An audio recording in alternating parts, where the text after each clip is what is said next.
আসসালামু আলাইকুম guys, welcome back to my channel MS family with Mou কিচেনে সবাইকে অনেক স্বাগত জানিয়ে শুরু করছি আরও একটি নতুন রান্নার রেসিপি।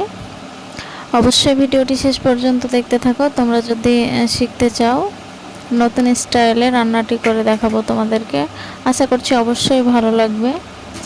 তো চলো ভিডিওটি শেষ পর্যন্ত দেখতে থাকো। তোমরা হয়তো এতগুলো সজনে ডাঁটা দেখে ভাবছো যে কিভাবে রান্না করবে এতগুলো সজনে ডাঁটা, কিন্তু তোমাদেরকে কি বলবো বলে বোঝাতে পারবো না। এই স্বাদ কিন্তু অতুলনীয়। একবার যদি খেয়ে দেখো তো বারবার তোমরাও খেতে চাইবে। তো অবশ্যই ভিডিওটি শেষ পর্যন্ত দেখো। আমি কিন্তু সব সজনে ডাঁটাগুলো কেটে নিলাম, কিভাবে তোমরা ভিডিওর মধ্যে দেখতে পেলে। এখন আমি বেটে নেব গোটা জিরে, আদা, রসুন আর পেঁয়াজ। তো একটু একটু করে লবণ দিয়ে নিয়েছি, তাহলে হয় কি বাটাটা খুব সুবিধা হয়, তাড়াতাড়ি হয়ে যায়। তো সব মশলাগুলো আমার বাটা হয়ে গেছে, একটা প্লেটের মধ্যে তুলে নিচ্ছি। এরপরে আমি রান্নাটা শুরু করে দেব। আমার সব কিছু জোগাড় করা হয়ে গেছে। তো চলো ভিডিওটি শেষ পর্যন্ত দেখতে থাকো। আর এখানে আমি সজনে ডাঁটাগুলো সব একটা জায়গার মধ্যে নিয়ে নিয়েছি আর পানি দিয়ে দিয়েছি। পানিতে খুব ভালো করে ধুয়ে নিচ্ছি। আমার সকল প্রিয় আপুদের কাছে ছোট্ট একটু রিকোয়েস্ট করব, তোমরা যদি আমার চ্যানেলে নতুন হয়ে থাকো অবশ্যই চ্যানেলটিকে সাবস্ক্রাইব করে আমার পাশে থেকো। আর আমার ভিডিওর একটু যদি কোথাও কোনো অংশ ভালো লেগে থাকে অবশ্যই একটি লাইক করে দিও। আর নিজেদের মতামত কমেন্টে জানিও, কোথাও কোনো অংশে যদি ভুল ত্রুটি কিছু হয়ে থাকে তো তোমরা কমেন্টের মাধ্যমে জানিও। তো এরপরে আমি কড়াইতে তেল দিয়ে দিলাম।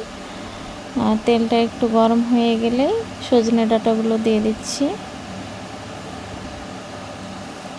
তো তারপর ভালো করে নাড়িয়ে সজনে ডাঁটাগুলোকে আমি খুব ভালো করে ভেজে নেব। চলো ভিডিওটি দেখতে থাকো।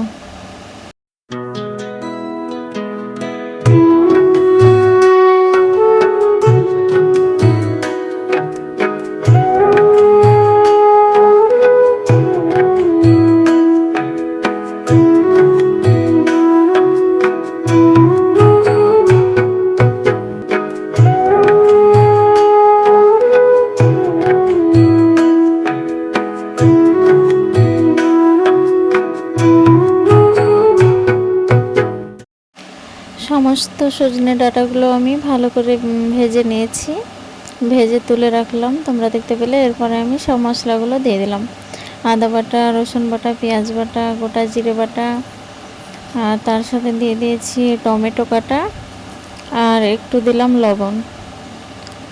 এরপরে হলুদ অ্যাড করলাম আর একটু গুঁড়ো লঙ্কা দিয়ে দেবো। তো ভালো করে একটু নাড়িয়ে নিই, তারপরে লঙ্কাটা দেবো। তো এতে এরপরে আমি গুঁড়ো লঙ্কা দিয়ে দিলাম। এবারে ভালো করে মশলাটা আমি কষিয়ে নেব আর একটু পানি দেব। পানি দিয়ে আরও ভালো করে কষিয়ে নেব। তো পানি দিয়ে দিলাম, এরপর মশলাটা খুব ভালো করে কষিয়ে নেব। যখনই দেখবে যে তেল ছাড়ছে মশলাটা থেকে তখনই বুঝে নেবে যে মশলাটা আমার খুব ভালোভাবে কষানো হয়ে গেছে। তো এইভাবে নাড়িয়ে চাড়িয়ে ভালো করে মশলাটা কষিয়ে নিই। চলো তোমরা ভিডিওটি দেখতে থাকো।